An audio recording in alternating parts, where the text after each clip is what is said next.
dootuñ mayeeti dara quel que soit alpha ou bêta mayeetuñ kenn dara. ku ñëw dinañ xam ni am nga jeunesse boo xamante ne bi nga jàkkaarloo c'est une jeunesse décomplexée. xoolatuñu tubaab xoolatuñu dara. il faut ñu bàyyi ci xel. te dans le contexte actuel nguur wala njiit bu amul vision wala bu dul gis ne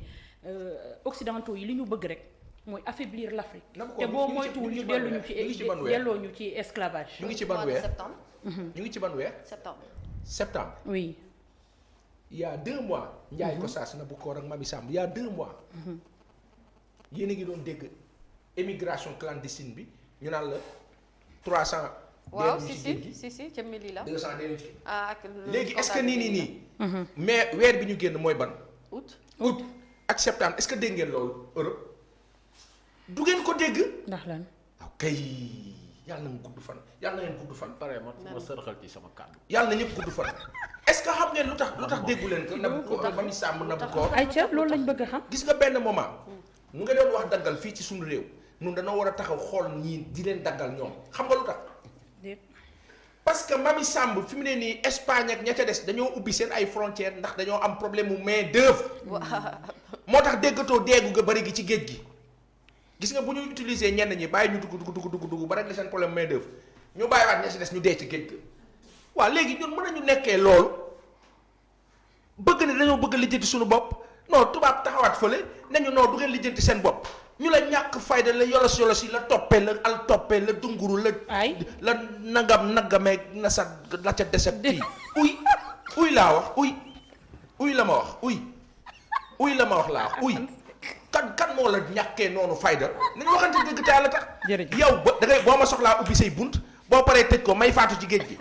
nga naan bloqué leen nga am ay président nga leen di jox xaalis ñuy ñëw jël seen ay doom delloo leen ci dëkk ba lu leen jox liggéey dëkk ba pëccëxoo waaw ñu am seen ay am di jàmm Nabou Cor ak Mamy Samb yi jóg taxaw ne way dañuy def face dañuy bëgg a lijjanti suñu bopp ngeen ne du ngeen lijjanti seen bopp yéen seen waay jërëjëf Seck Sa Gossas dans le contexte actuel bi ñu nekk nii c'est l'indépendance maintenant ou jamais ayca waaw l'indépendance de moom dafa am lu koy matérialiser et malheureusement dañu ko raté dès le départ Nabou indépendance du wax jëfin la comportement la te dañ ko raté dès le départ xam nga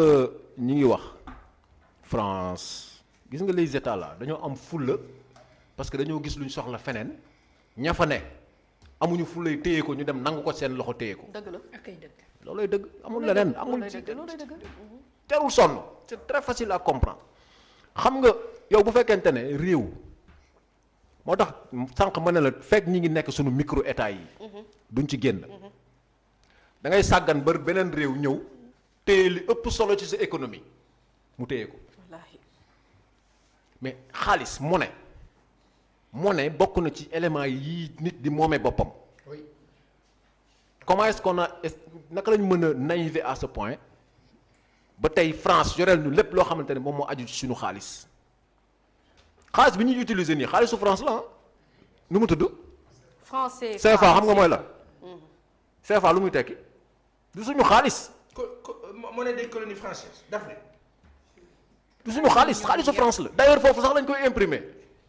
fa lañ koy defaree moo tax gis nga fi ñu bëgg a dem. affaire bi Afrique benn problème la muy leadership point amul leneen et heureusement gis nañu ne maintenant la jeunesse africaine les peuples sax laay wax tey dañu nekk en avance ci par rapport ak ñi yore seen réew yi fi ñu bëgg a dem maanaam chef d'état yi ñaari catégorie la dañu am ay pas yu jàkkaarloog ay jeunes. dëgg la c'est ça la vérité ouais. jeunes yi dañu bëgg a accélérer. pas yi ñoom ils prennent tout leur temps genre Ouattara yi Paul Biya ak ñooñu xam nga li ma wax léegi fekk demuñu ba suñu réew yi li ëpp solo ci développement ñu téel ko suñu bopp moomal ko suñu bopp dañuy dépendre toujours ci nit et fekk yaa ngi dépendre ci moom mu lay moom munoo sàggan ba France yor li ëpp solo ci sa économie parfois même li ëpp solo ci sa kaaraange wax naa la fii keroog nee naa le point stratégique yi armée française bi nekk les éléments français au Sénégal lañ leen tuddee naka lañ mën a sàggan à ce point nga bëgg a libérer wu sa bopp yow amagoo xaalis bu mën a bu la mën a assurer lu bari parce que xaalis bi ngay utiliser sax moomoo ko defaroo ko sax sa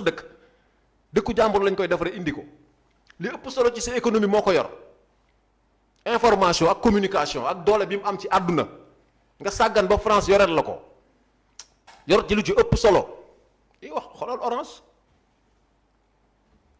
gis nga lu ñu retard bi ñu am war ko rattrapé gaw ma ne sax ak ku mënti falu 2024 yàlla moo xam mu nekk Sonko keneen li am solo mooy peuple yi dafa am fu ñu bëgg a dem te ku leen fay yóbbu la ñu bëgg yóbbu bi mooy li ñu moom li ñu am dañ ko moomal suñu bopp lépp nañ koy defal suñu bopp nañuy dundal suñu bopp aar suñu bopp di faj suñu bopp di def lépp suñu bopp mais ba fii may waxaw ne nii loolu mais xoolal tey l'économie sénégalaise ban part la ci France am ak les occidentaux xoolal les entreprises yi fi gën a mag à part quelques entreprises yoo xam ne ay capitaines d'industrie yoo xam ne ñooñu la ñu war a dooleel au contraire ñi ngi fi bari nañu le gars de EMG là Mbaye Guèye mais Mbaye Guèye il a commencé par laver des voitures raxas oto la commencé Aliko Dangote jënd ciment di ko jaay la tàmbalee Nigéria da doon jënd ciment di ko jaayaat ci la tàmbalee Babacar Ngom ci lan la tàmbalee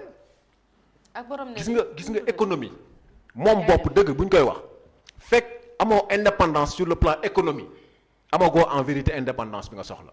parce que fekk yow li ngay dunde yaa ngi koy xaar ci nit mais dalay moom ku la moom nag sa waay buum lay takk sa baat fu ko neex la lay jëmee ku la abalay ba def comprendre donc affaire bi du question de personne c'est beaucoup plus profond que ça ak kuy mënti fallu suba gis nga lii ma la wax nii bu ñu ko réglé wul le Sénégal sera toujours dépendant ci France ak yeneen réew yi nga xamante ne xëy na ñoom ñun sàggan nañu ba ñu yoreel ñu lu ëpp solo ñun ci suñu dundin yaa ngi dégg wax bi et ay gis nañu ni Mali am na lu fa commencé avancer Guinée Conakry bii à côté am na lu fa commencé avancer démb rek laay seetaan seen télévision bi RTG mais commencé nañu def des choses yoo xamante ne mosu fa am on invite un ministre premier ministre bi moo ko tàmbali démb en direct day ñëw toog syndicat yi si toog étudiants yi toog professeurs yi toog société civile bi toog journalistes yi toog ñépp di ko laaj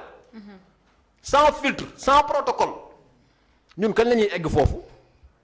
ñun non seulement sàggan nañ ba lu bari rëcc ñu mais li fi jotoon ne akus néew sax transparence bi ñu ci soxla sax gisaguñu ko amaguñ ci benn lisibilité ay milliards rek ngay dégg ci réew mi mais est-ce que mi ngi reflété wu ci vécu quotidien sénégalais yi prenons l'exemple des inondations ñaata milliards lañ ci def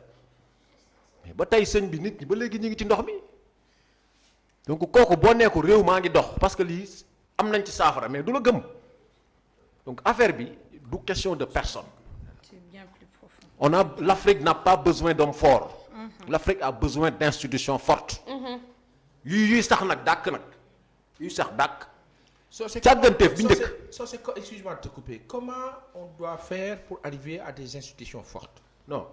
càgganteef bi njëkk paasan fekk génnuñu ci micro état yi ñu ne États-Unis bi ñu koy tàmbalee 13 pays la woon fukk ak ñett ñaata lañu léegi tey am nañ seen xaalisu bopp am seen armée bopp am seen diplomatie bopp am seen drapeau bopp am seen économie bopp Union européenne am nañ seen xaalisu bopp ñun lan moo tax ñun Afrique ñu war a nekk rek ci ay micro état yoo xamante ne état bu ne da ngay jéem a demal sa bopp war a génn dem bitim réew war a jàkkaarloog ay puissance yoo xamante ne tey am na ci ay sookul yu wóoruñu sukkandiku pour noot la institution forte mi ngi tàmbalee ci suñu kuréel yii suñu li fi ne ci ay institution ñu réformer ko am ci consensus général nag régler ko de façon définitive mais xoolal l'histoire des mandats ñaata yoon la ñuy wax ay mandats ñaari on doit dépasser ces questions là ay non war na bokk warul bokk yow États-Unis yaakaar nga ne tey Joe Biden mandat bu jeexee xalaat na fa nekk naan non ay non constitution bi non mandat bu njëkk bi ci la bokk ci ils ont réglé ces problèmes de façon définitive weesu nañ loolu ñun nag Afrique foofu lañ toll da ngay ñëw bëgg a dee ci nguur amoo benn solution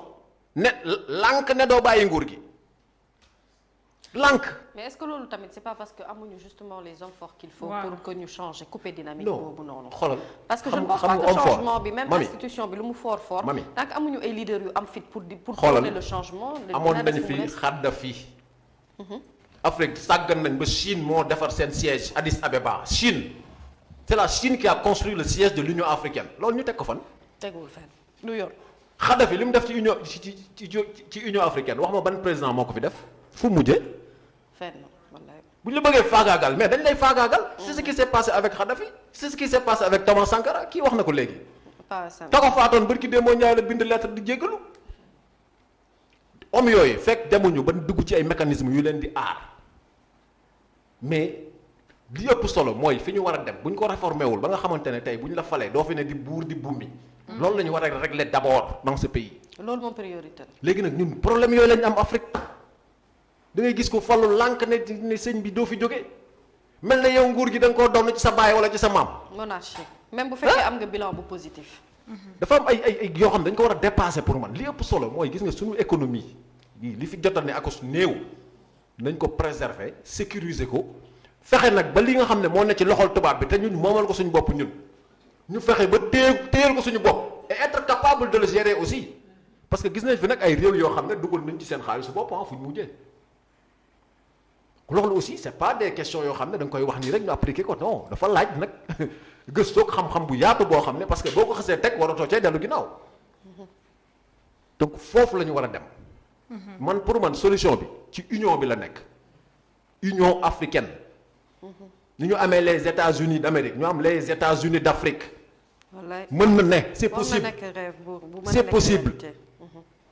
c'est possible moom nasaraan bi li mu bëgg mooy ñu gën a nekk ci ay micro état mu ñu jaxase suñu biir di gën a toog. di gën a toog États-Unis tey boo fay dem mais kan ngay waxal gouvernement fédéral ngay waxal fii Sénégal boo ñëwee koo fi waxal directement ak réew mi ngay waxal c'est-à-dire que tu n'es pas obligé de passer par des ensembles te pourtant CEDEAO ngi fi UEMOA ngi fi Union africaine a ngi fi mais chaque pays c'est que dafa il y a une concurrence ruineuse entre nous africains. et loolu dafa war a jeex te unité rek kese. moo ñu mën a yóbbu ci loolu. Je suis d'accord avec Socé je veux juste yokk ci une contribution moo di ne dans le nous devons parvenir à faire quelque chose dans le nous devons dañu war a ñun dañu war a mais ci biir dañu war a bi ku nekk am na rôle léegi kan institution yu forte yooyu ak Union africaine boobu kan moo ko war a teg Mouammar el Kadhafi était sur la bonne voie. Gamal Abdel Nasser bu Égypte Kwame Nkrumah Patrice Lumumba Sylvanus Olympio ak ñi sedes ils étaient sur la bonne voie mais nan la mbir mi tëddee nan la demee ba carte ga jaxasoo dafa am kenn ku kaa jaxase te Union africaine du am tànk kooku mu ngee jaxase xam ngeen ki maa wax te kooku dafa am ñi mu lëkkalool problème bi nag pour union bi am pour fekk si li soose wax mais union bi dafa war a am mais oui dañu war a mais nan et dans le nan il faut désigner du doigt le mal. Le mal c'est un pays qui n'a pas de ressources et qui compte que sur nos ressources et qui sait que micro-état yooyu effectivement moo ko arrangé que union bi arrangé wu ko leadership bu fort bu fi taxaw dem dans le sens de fortifier cette union là mu teg plan astucieusement jaxasekat àdduna bi pour que àdduna bi xeex ka mooy li dal Kadhafi dal yeneen leader dal Patrice Lumumba dal Thomas Sankara dal ñeneen ak ñeneen dal Ahmed Sékou Touré l'un des plus grands leaders africains waaye aujourd'hui la solution c'est quoi un ensemble de personnes mbooloo la mais mbooloo dafa am leader mu neex ñu mu naqar ñu il faut que ñu am benn leader su ñu amee benn leader il faut que ñu am beneen leader le leader mais ci yan dëkk la ñu war a am leader yooyu pour que Afrique suqaliku ci yan dëkk il y a une communauté dite communauté francophone tant que cette communauté existe union boobu soosé di wax du am parce que cette communauté là dañu kaa diviser def ko ay micro-états comme il dit def ko de petites entités presque des gouvernorats des préfectorats yoo xam ne ñoom li ñu leen di sant mooy dundee leen nii te loolu la ñu war a jël tufli cracher dessus pour que ñu dem léegi nag il faut des leaders qui puissent échanger mën a influencer dans un sens positif te fit moo kaa joxe ak gëm suñu borom koo xam ne nag gëmoo yàlla gëmoo yonent bi sallallahu alayhi wa sallam mënoo am fit bi parce que doo am courage bi da ngay am foi bu fort boo dee bu forte bu fekkee da nga nekk ab chrétien da ngay gëm sa diine dëggu si ba nekkee jullit u gëm ko waaye mi fig mi xesee weexoo ñuuloo kenn xamut loo doon layi la tëli mais nii rek lay demee aujourd'hui Socé a raison de dire il nous faut cette union là mais comment parvenir à cette union, à cette unité? Pourquoi les États anglo-saxons n'ont pas les mêmes problèmes que nous? Parce que simplement dans le Commonwealth Socé dans le Commonwealth ce sont des rapports sincères. Les Anglais ont fait énormément de mal aussi bien que les Français et les Italiens les Allemands ak ñeneen mais ba ñu dee indépendance jot na Anglais yi ils ont été sincères taxaw nasaraan dafa ne waaw ba pare di dox ci suuf taxaw ñàkk taxaw boobu nag lañu war a lijjanti. donc tant que lijjanti woo ko Union africaine du am. non xoolal sotti. xoolal premier sommet UA. oui. la leen Kwame Nkrumah waxoon bu ñu ko defoon. lii yëpp du am.